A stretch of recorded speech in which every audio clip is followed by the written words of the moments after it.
Est-ce que la thérapie d'impact et l'IMO ont été bien accueillis au début? Non.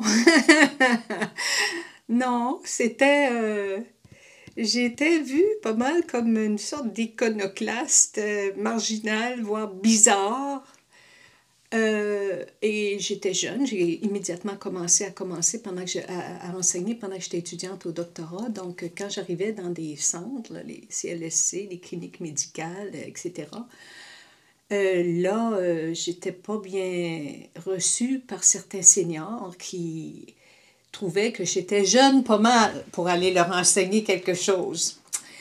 Alors, oui, il y a eu plusieurs flèches empoisonnées d'envoyer. Il y a eu plusieurs flèches à mon égard, mais aussi à l'égard de l'IMO, à l'égard de la thérapie d'impact qu'on appelait des pop psychology, puis que c'était une mode qui allait rapidement être éliminée.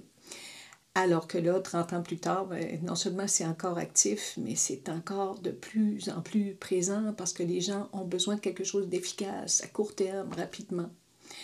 Alors, oui, j'ai quelques mauvais souvenirs à mon actif, surtout ici au Québec, parce que c'est là que j'ai commencé à enseigner, donc devrais dire merci à ces gens-là qui m'ont obligé à prouver que ça valait la peine de rester, de continuer à enseigner.